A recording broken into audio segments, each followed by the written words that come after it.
Well, move over chief health officers and surgeon generals. There is a new cop on the beat, the Planetary Health Authority. No, this is not a new Star Trek character. This is a real position, a Planetary Health Authority. Now, before you think, well, that's just a fancy name for a geologist or maybe a climate change czar, isn't it amazing how modern democratic institutions are not shy about using terms like czar to label their officials? It's very strange, isn't it? No, the Planetary Health Authority is a medical doctor. This has taken the Gaia hypothesis to new heights. What does one study exactly in planetary medical school? Are there classes on iron core physiology? How to take lava samples to be sent to solar system pathology? What exactly should one prescribe for an earthquake? And if it's above magnitude 6, are there specialists that planets suffering from ill health can be referred to?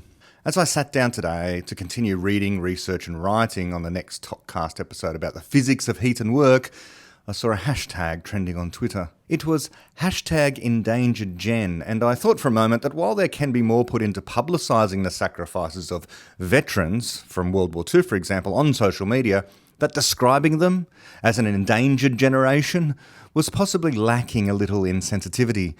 But no, I was wrong. The hashtag was not for recognising the declining population of heroic survivors of those freedom fighters who stood against authoritarianism, but rather about the youngest people of all.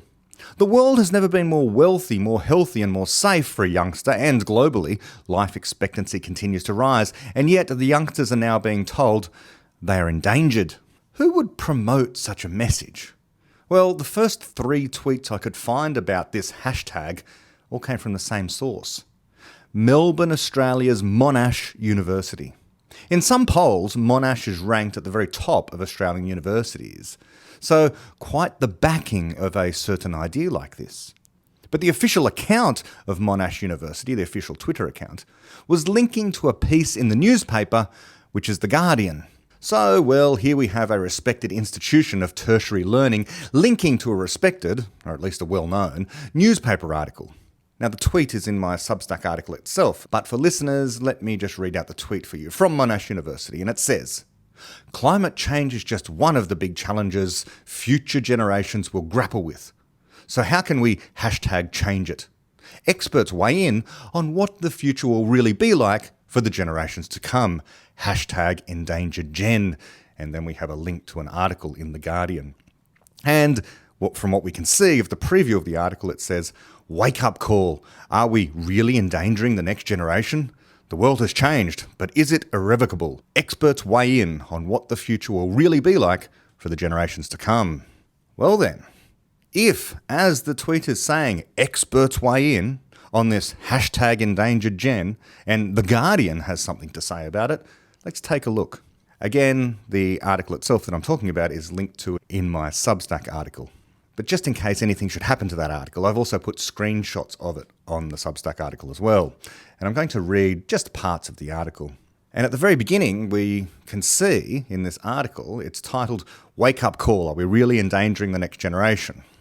And then it begins by saying, "In the 1950s, industry and development catalysed the so-called Great Acceleration, a dramatic surge in human consumption and activity that continues to this day. 4 generations have contributed to upward trends in population, wealth, movement, energy use, telecommunications, and production, with global impact. Within only the past decade, we have seen catastrophic weather events, treatment-resistant disease, and socio-political unrest. Climate change looms large in our collective consciousness, but it is only one threat," and it goes on. Anyway, to the left of this article, in fine print, it says, "Paid for by Monash University." So it's an advertisement. Paid for by Monash University. Now that's curious. And quite some chutzpah. Construct a marketing tweet, but link to what seems to be an article in The Guardian, but actually it's just your own advertisement.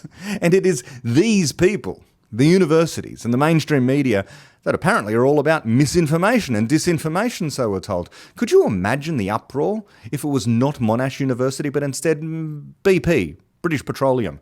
And the tweet was not about how endangered the next generation was, but rather about how wealthy and healthy and safe from a hostile environment the next generation was, all because of fossil fuels.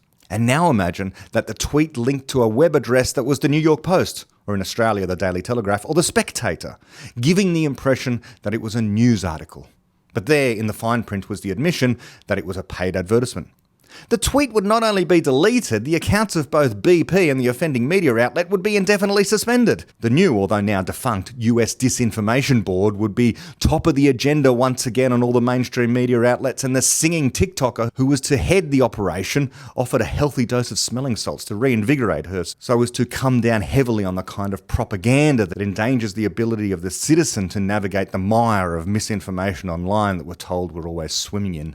But never mind all that, because nothing that Monash University is saying in their article, advertisement, counts as misinformation or disinformation in this age of information and pessimism. The late 90s and 2000s ushered in what was described as an information age, but that was to label literal information. The modern information age is correct information. It's approved information. And how is information approved as information, rather than its evil Loki-like twins, mis- and disinformation? Well, it's approved as such by authorities. We need authorities to be able to certify information as reliable, trustworthy and accurate.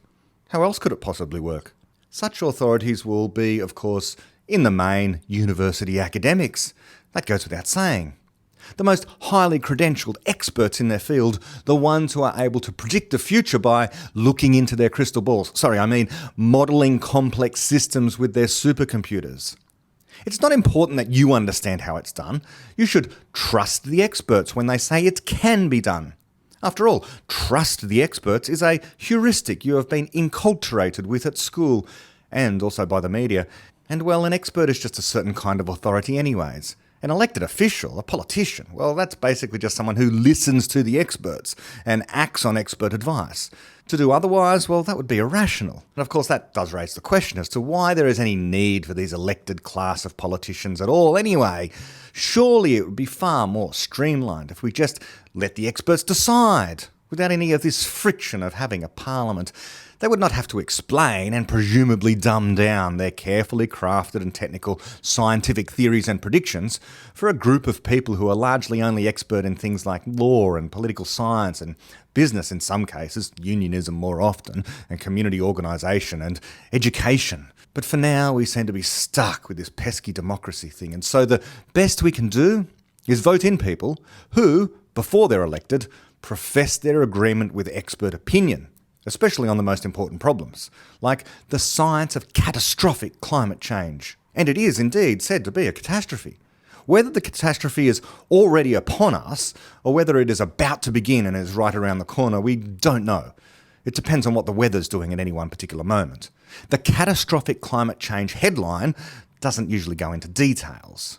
Although if there's just been a flood, well, that's evidence of catastrophic climate change. Of course, if the weather is good for a long period of time, well, of course, then we know that weather isn't climate. But the important thing is to keep repeating the mantra that it is a catastrophe, and so one is entitled to catastrophise, and catastrophise to a degree and to a level of detail that would make the dominionist religious fanatic blush with their tall tales of end times, fire and brimstone literally falling from the heavens as the day of judgment is upon us.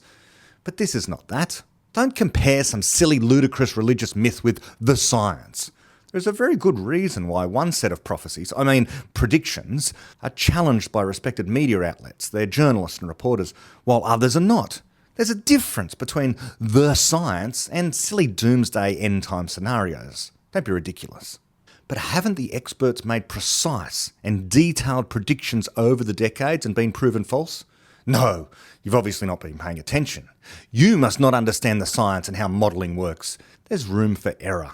The central theory is correct, and each year as our computer models become more precise, we can refine our predictions and see why we made some errors over the last few decades.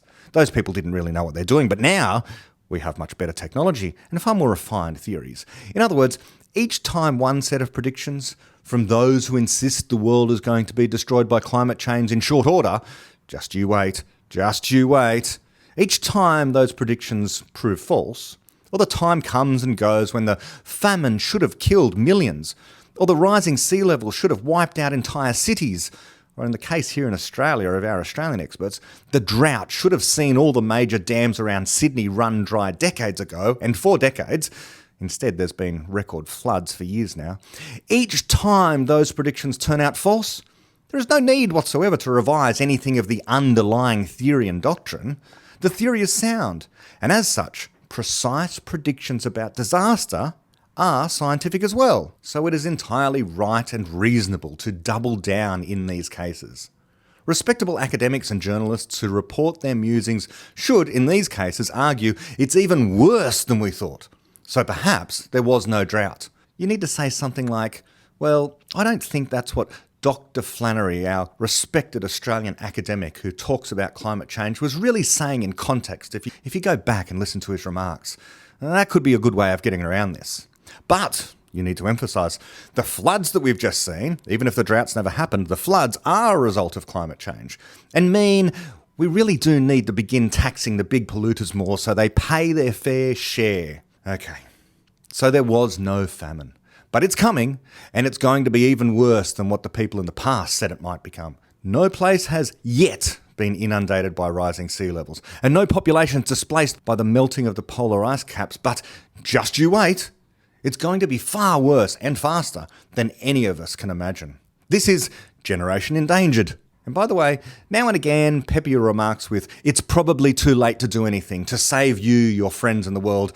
But maybe, if there are some few survivors of the inevitable apocalypse to come, and you'd like to have the best chance of being among those few survivors, there are some rituals that might appease the gods, authorities. Convert to veganism, firstly, because farming causes methane, and didn't you know methane's even worse than carbon dioxide for global warming?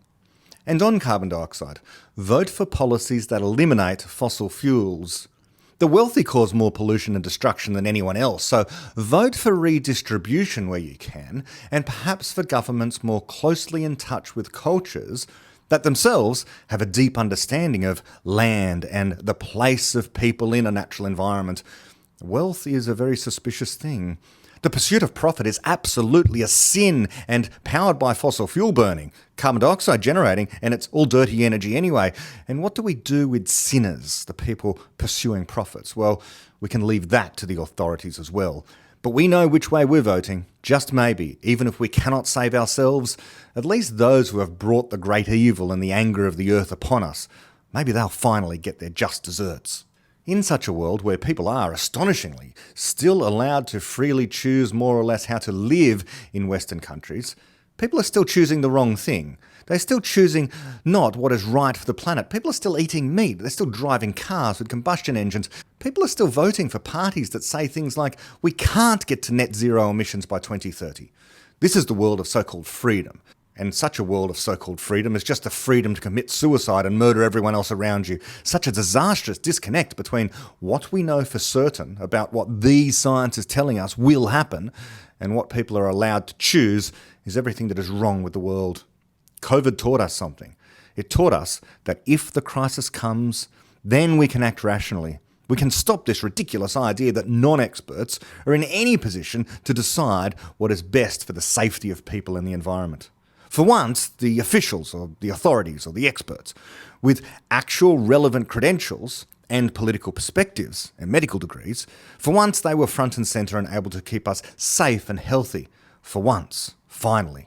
And those who disagreed were put in their rightful place, kept at home, off the streets, and of course, silenced as far as possible, to help stop the spread of their mis and disinformation. If there's one thing worse than the spread of a respiratory virus, it's the spread of misinformation.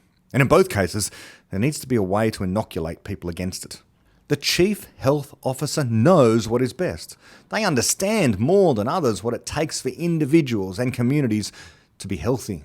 It's there in their title, the Chief of the Health Officers. They are concerned primarily with health. And if they say close the gyms and restrict shopping hours is best for your health, then that's what is best for your health. And anyone who disagrees is obviously wrong.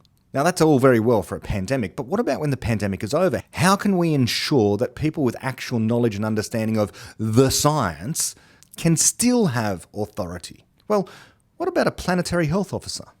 I'm going to unpack the Guardian's article, Monash University's advertisement, a paragraph at a time, because it's worth understanding all of this. This is a mixture not merely of science and non-science, but science and nonsense, and how a worldview really does shape and how one interprets facts. And I know that what I've just said previously might be a bit hard to pass. Was I being serious or not serious? Well, hopefully my perspective becomes more clear. If you don't know me very well, you should know what my perspective is anyway. But as I begin to unpack this article, I'm going to read through it. I'm going to read a few paragraphs anyway from this remarkable article/advertisement from Monash University.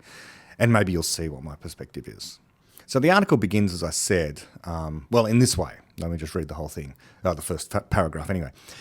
Quote, "The world has changed, but is it irrevocable? Experts weigh in on what the future will really be like for the generations to come. In the 1950s, industry and development catalysed the so-called Great Acceleration, a dramatic surge in human consumption and activity that continues to this day. 4 generations have contributed to upward trends in population, wealth, movement, energy use, telecommunications and production with global impact." End quote. So fans of Lord of the Rings movies will know that "the world is changed" is exactly how the series began, with Galadriel making those remarks. It is nothing but a vacuous truism. It is everything that is wrong, not with climate science or even concerns about climate change, but rather with the political ideology that is behind so much of what is said about climate science and climate change. Clearly, there is only one constant in our universe, and with the climate in particular, and that is that over long timescales, it changes. With or without people, it changes. With people, and with or without the burning of fossil fuels, the climate would change. In another branch of the multiverse, in another world in other words, where for whatever reason human beings discovered nuclear physics far sooner, and all of our electricity is now generated either by fission or fusion, and it has proceeded for centuries without major accident, there would still be climate change. The Earth eventually would either cool or heat up because that's what happens. And then we would still need to do something as we do now. Whether that something is terraform to heat or cool the Earth in some way so as to make it more hospitable for us may be an open question. But this is what we should want to do, to change the climate in response to natural and or man-made climate change. We change the climate in our houses and cars, so why not the planet? We neither want sea levels to rise or fall. Perhaps in some places like Greenland and Russia, it would be better if the climate changes such that it was warmer. It would be good if we could do that. Maybe the Middle East and parts of Africa and the centre of Australia could do with some cooling. It would be good if we could do that too, simultaneously. Maybe one day we will. Whatever the case, the world has changed is no great insight, but this is what a centre of higher learning is offering first up to entice us to attend. Deep stuff. Now, as for the rest of that paragraph, if you have been indoctrinated into anti-human pessimism, then you will read that sentence that labels the Great Acceleration, a period of dramatic surges in population, wealth, movement, energy use, telecommunications and production, as nothing but a great evil. It portends disaster to you, but for an optimist, this is amazing. This is an amazing list of wonderful things, and these are some of the indicators of why things have indeed gotten better. And they have gotten better. The paragraph asks, is it irrevocable? And that might as well be applied in retrospect to the question of our improvement. The improvements, morally, scientifically, technologically, the improvements for ourselves and the planet. The planet used to be a death trap everywhere and almost all the time for everyone. Now civilization makes it inhabitable. And in a few, still delicate admittedly, in the cosmic scheme of things, in a few places, there are signs of resilience. Structures where people and their animals are protected. All right, let's read another paragraph. The next one. Quote, "Within only the past decade, we have seen catastrophic weather events, treatment-resistant disease, and socio-political unrest. Climate change looms large in our collective consciousness, but it is only one threat facing coming generations as we enter the next decade. Is there still time for us to take action? Or are our children and their children really endangered?" End quote. Sounds scary. But in other words, every decade there are catastrophic weather events, treatment-resistant diseases and socio-political unrest. How has it ever been otherwise? When has it ever been otherwise? Well, actually, it is a little bit different now. All of those things cause less damage than they ever have before because of us. A reasonably mild winter in Europe in the past would wipe out large percentages of the entire population. Now, we've got heated indoors, heated with our electricity, much of it generated by fossil fuels. Treatment-resistant disease? Well, at least now we have treatments at all. Does anyone really think medicine and virology and treatments are in decline, or that there was some time in the past where there was more of a golden age than there is now? Socio-political unrest. We've just exited a century where the globe went to war with itself twice, and before that, history is a catalogue of nation against nation and tribe against tribe almost continuously. This last decade has been safer, healthier, more peaceful, and more happy than any before. Are our children really more endangered? No, less than ever before. And some reasons for that include the burning of fossil fuels, which have accelerated the construction of our built environment more cheaply, so that our capacity to travel and share ideas and products more than ever before, and the powering of a knowledge economy means that those children are all at less risk of disease than ever before. In a society where war and revolution, though always a threat, have diminished to the point of being morally unacceptable to most people, happily, and that increasing majority of people understand history to some extent and how bad it was, because we know, unlike our ancestors did, just how bad it can get. It is not unthinkable that nuclear war could still happen, and it is not impossible that democracies could be overthrown by tyrannies.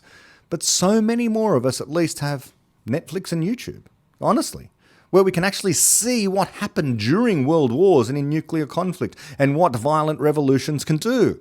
We're more educated, we know more stuff than ever before. We learn, we improve. Things are getting better, but things can never be perfect or unproblematic. The article continues, quote, Professor Tony Capon is a leading authority in the emerging field of planetary health and directs the Monash Sustainable Development Institute. He says the major challenges before us are global and intersecting and will affect our physical and mental well-being, end quote.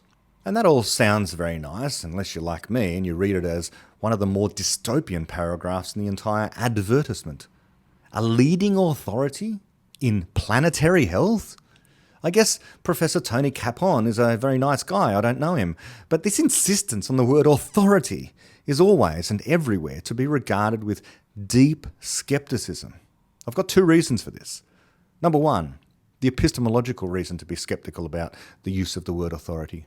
When authority is used as a sort of synonym for expert, in other words, to label someone as being in possession of knowledge, allowing them the expertise or the authority to claim to know, or more precisely, to be deferred to on a particular matter, we are in a world of Plato's justified true belief.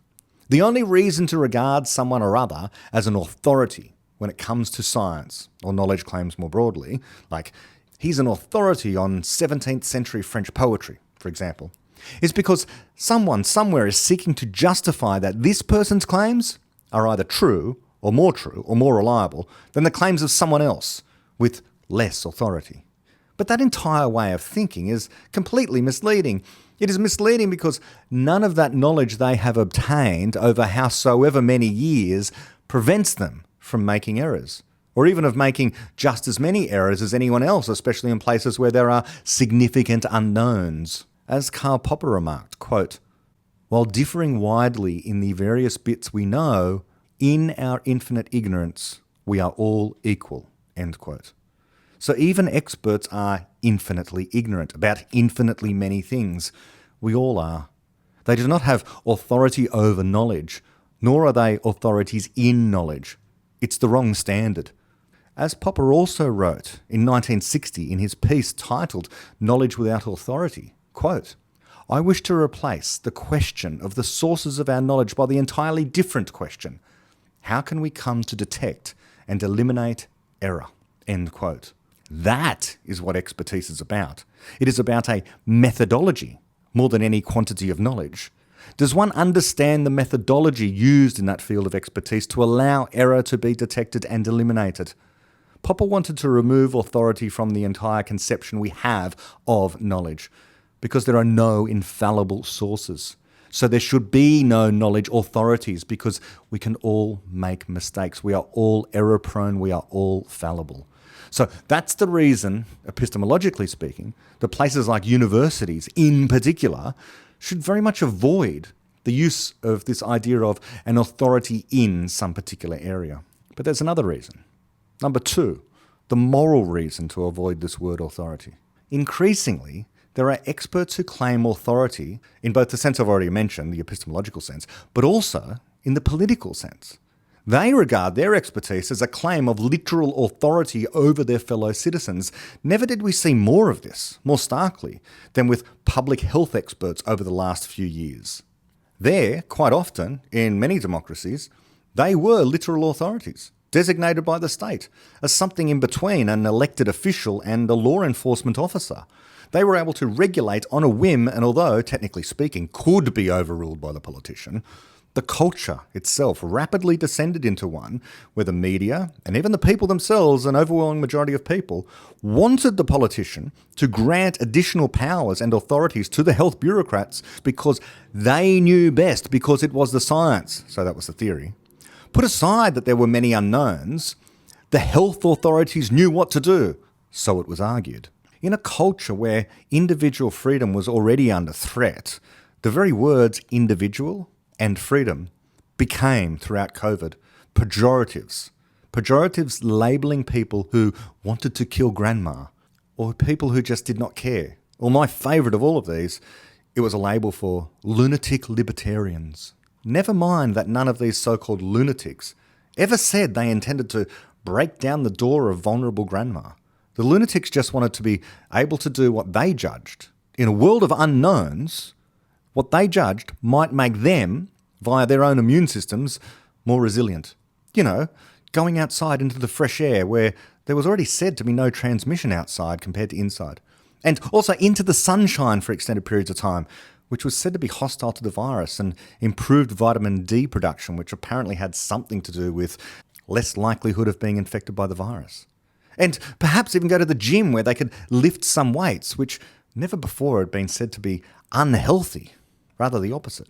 But no, none of this was permitted, because if one group of us was to suffer the consequences of an erroneous theory, like, say, stay inside, out of the sun and on the couch with delivered food, then all of us must suffer in exactly the same way by making exactly the same decision. There can be no control group. Control groups are immoral. We have the authority, and we are the planetary health authorities. But I get ahead of myself. So, I think we have two reasons for universities in particular to avoid this whole concept of their academics being authorities on knowledge. They can have all the experts they want, but I don't think the word authority is right. And it conjures some very bad ideas. But anyway, Monash University's so-called Planetary Health Authority seems to only be an authority in the first sense. But does anyone think there are not those who pine for a global planetary health authority office, staffed by planetary health officials and headed by a chief planetary health officer? Now, the first one of these I've encountered, Professor Tony Capon, as we say here, from Monash University, says that these challenges to planetary health will affect not only your physical but also your mental well-being. Now, that's fortunate, because mental well-being is so elastic a concept as to include any new deviation from what is said to be normal by mental health experts.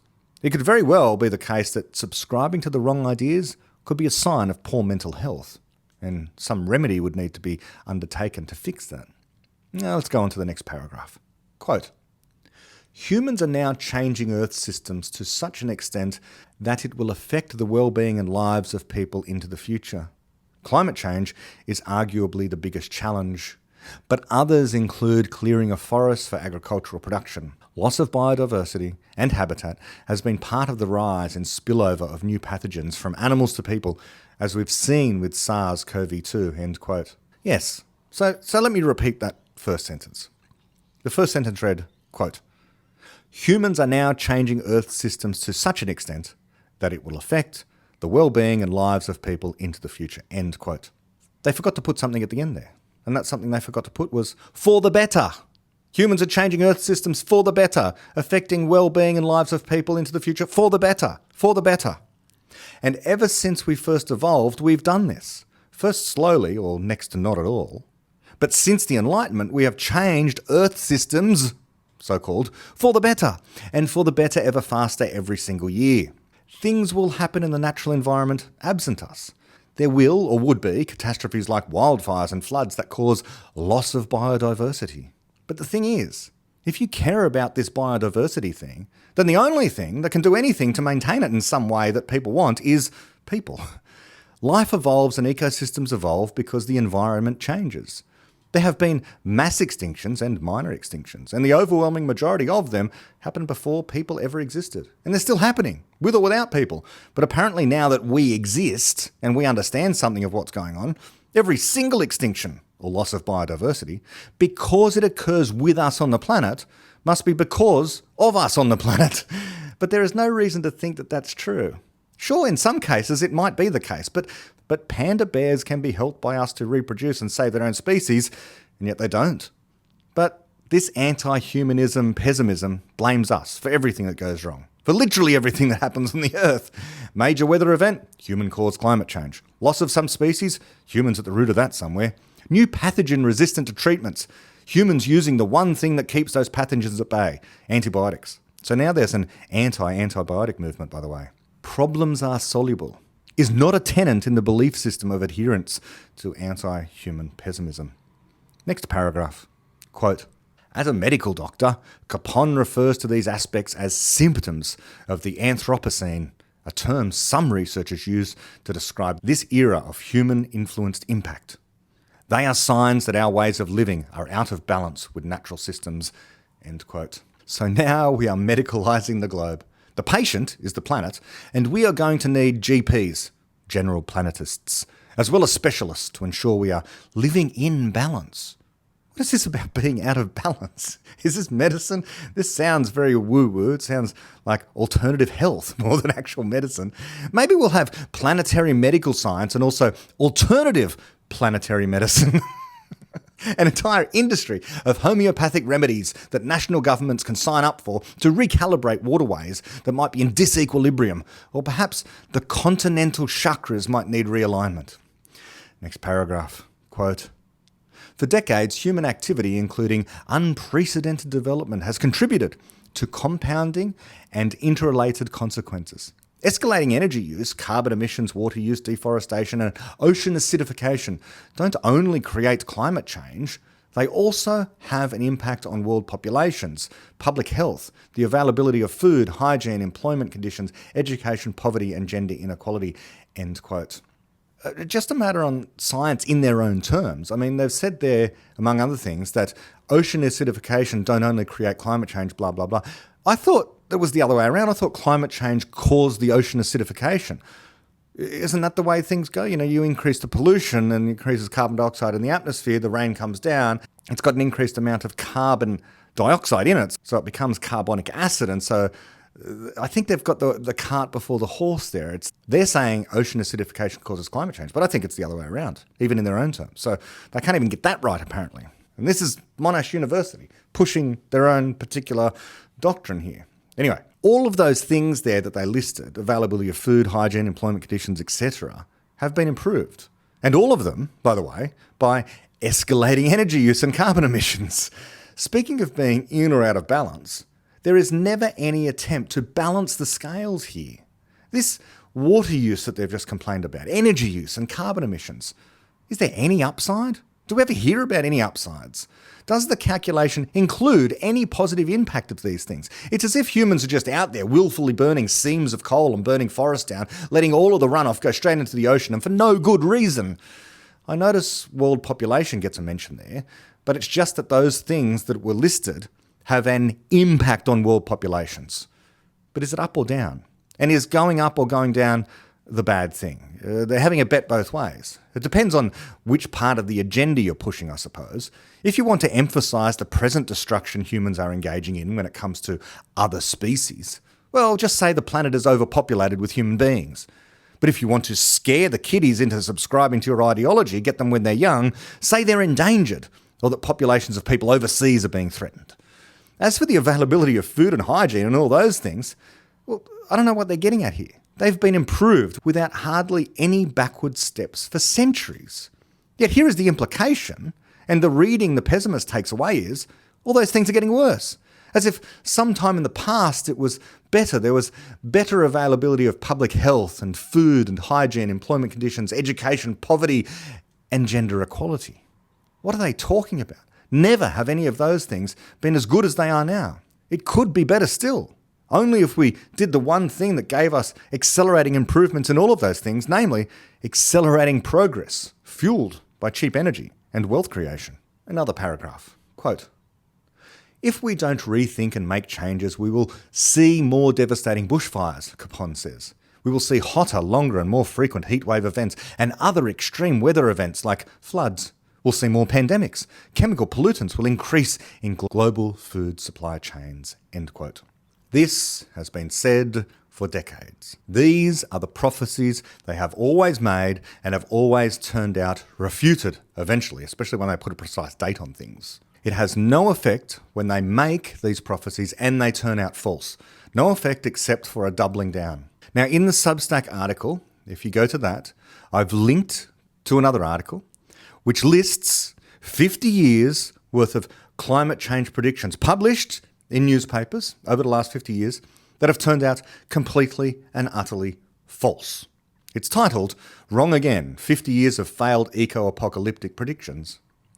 Always precise with the dates and always just around the corner. Now perhaps modern doomsayers are wising up. They're not putting such precise dates on their prophetic musings anymore, so that way they can get away with finger wagging without the possibility of ever being falsified. But they can still purport to do science, can't they? And they will. And of course we're going to see more pandemics, as that paragraph warned. Unless we can find a solution to eliminating dangerous viruses and bacteria, it is another vacuous assertion about what happens with humans and viruses. It is catastrophizing. Next paragraph. Quote, "It's a grim picture, but Capon stresses that this shouldn't mean that we stop all development. In fact, he says, development is fundamental to the well-being of future generations. We should be striving for sustainable development that is in harmony with natural systems and doesn't impair future opportunities. We can do a better kind of development." End quote. Well, we can't stop all development. How generous of him. We can't stop it all. Sustainable development, though, that's what we need. Here we just need to invoke that marvellous observation from David Deutsch in his chapter From the Beginning of Infinity, which is titled Unsustainable. When someone passionate about environmental activism invokes the term sustainable, it has this curiously ambiguous meaning. On the one hand, it can mean to provide something with what it needs. So in the case of humans, to provide people with what they need, what is required to sustain them, to keep them alive. But what we need as humans, as a civilization, is for things to change and change rapidly. Because the environment is changing rapidly, and we are changing rapidly as we learn more, as we create more knowledge. And the universe itself is in a constant state of flux anyway. The fundamental truth of reality is things change. And that means if we want to adapt to the change, if we want to sustain ourselves, we need to change rapidly. So sustainable development must mean, for us, rapid progress. The only development that is sustainable in the long run is cheap, efficient and rapid.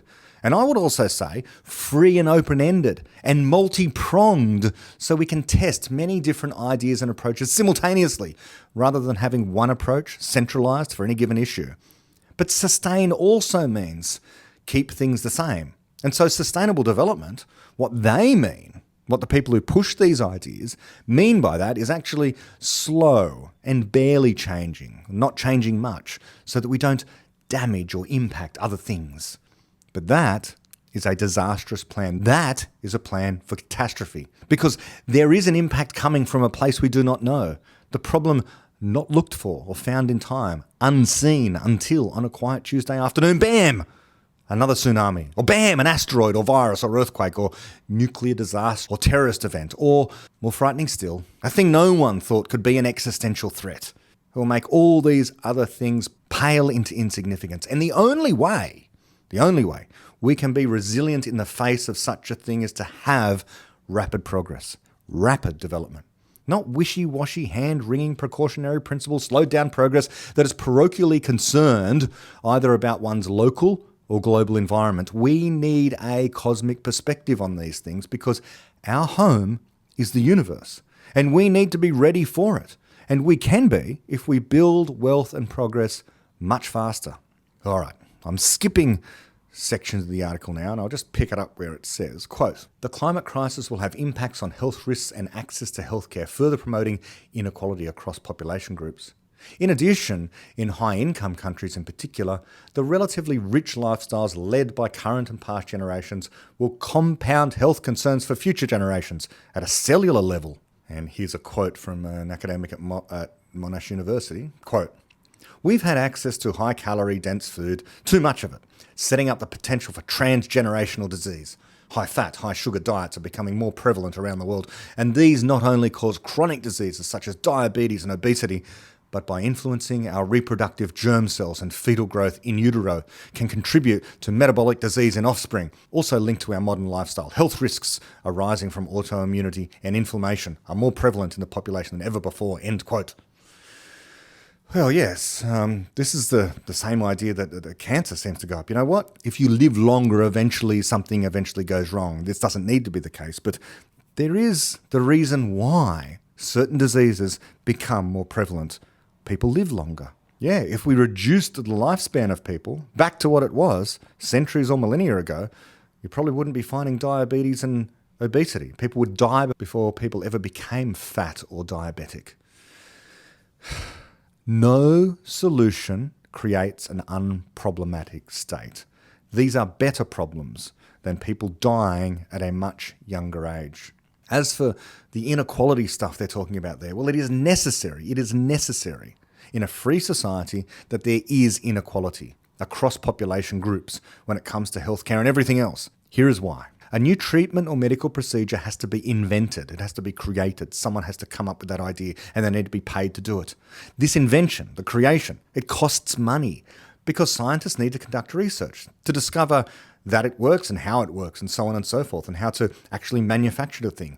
In order to pay for all of that, and those scientists, the first people to get the treatment are going to pay a premium. They're going to pay a higher price. And that higher price goes into funding more research and causing the treatment to scale so that for everyone else, it's much cheaper. It might take a couple of years, but hey, that works pretty well. And it has worked for the last few centuries. It's the same way that new mobile phones are the most expensive. Should this be unexpected? Rich people buy them. Rich people buy the best technology when it first comes out. And this goes into funding the next round of improvements, making that mobile phone ever cheaper. The only alternative to this that we know about is to take away the freedom and the incentive to create and the freedom to be motivated to some extent by profit as well, and to give everyone exactly the same thing, which is what North Korea does. So one kind of government-made mobile phone, one kind of government treatment, uniform for everyone, with exceedingly slow progress, and only at a rate the government authorities deem is safe or valid. Also, why these planetary health officials are interested in our diet, I don't know, but isn't that wonderful? They'll be able to tell us what to eat and drink. The implication here is that perhaps planetary health authorities might be up to rubber stamping what's safe to eat and no longer safe to eat. Who wouldn't want to go to Monash University and be trained in planetary health sciences? You could be an authority on climate, medicine, nutrition, all the good stuff. Just about every aspect of a person's life. You can be a guardian, not only of people alive today, but have intergenerational impact. Next paragraph. Quote, "With issues as complex as these, potential solutions must bring together experts from many fields. In a world divided into silos of expertise," Carroll says, "Monash University's strategic plan is to bring the expert minds together and solve these complex issues by going to the source of the problem to tackle it from a holistic, multidimensional perspective." End quote. Holistic and multidimensional. Holistic I've heard in alternative health arenas before. Multidimensional is it's starting to sound a little bit multiversal there, but anyway, in the same way that if you've fallen off your bike and broken your leg, It's not necessarily the case you need an orthopaedic surgeon, to repair your broken femur. No, you want the holistic medical team taking time to fully assess everything from a multidimensional perspective to prevent future falls off your bike. We just need to check your eyes and ears and perhaps prescribe a less high-calorie diet rich in soft drinks because I think you've been unbalanced because of carrying that additional weight from your chronic obesity. Moving on. Quote, "There will also be many future voices with important contributions to make. When young people in the generation that will come after them stare down an uncertain future, they do so with insight and fearlessness. Get out of their way," says this academic. "Give them more power to talk about their futures, discuss the big issues, and have input into policy formation. The faster and more cohesively we act," he says, "the greater chance we give our children and our children's children to thrive in a changing world." Capon takes an optimistic message from COVID-19. "The pandemic has shown us that we can act urgently," he says. "We can come together and act together as a society with a purpose. Now it's time we take that further." End quote. Well, yes, get out of the way of young people. Get out of the way, at least if they agree with all of that doctrine. Woe betide the actual optimistic young person who wants to go against the grain here and argue for an actually optimistic future where we do not need to control our fellows for fears they're vectors of disease or sources of pollutants contributing to the catastrophic global climate change. How far out of the way will an academic get to make space for a place on the podiums of the universities for the young person who will say that we need more people and need to encourage young profit-driven creative entrepreneurs who want to work for a deregulated society where we can take risks experimenting with scientific and medical technology without government interference to produce more widgets more cheaply?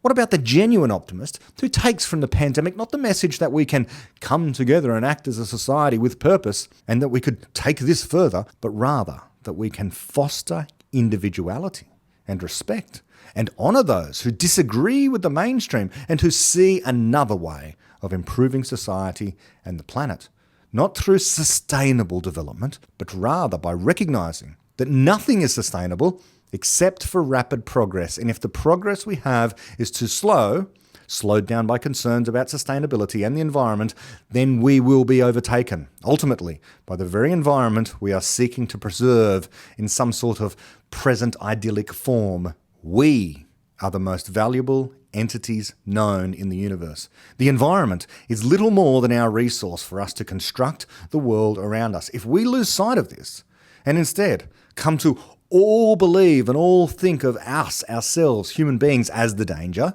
and the environment in need of protection from us, rather than the other way around, then really everything will be lost. For now, that doctrine of protect the environment for we humans are dangerous, well, it's just the most prominent academic dogma. And it's got a foothold in the institutions and it's got a foothold in the media. But it has not yet caused dramatic change in the way industry, business, and the average person on the face of the planet behaves, but it's having some effect. For now, at least implicitly, people do realise it's the environment that's the danger and we need protection from it. We need protection from natural disasters, viruses, and bad ideas that motivate the bad behaviour of others. And goodness knows what else is just around the corner that's going to be a danger to us. Our impulse to survive and improve still directs our behaviour, and still it overcomes this pessimistic anti-humanism that would seek to diminish and reverse progress. But it will not necessarily remain this way.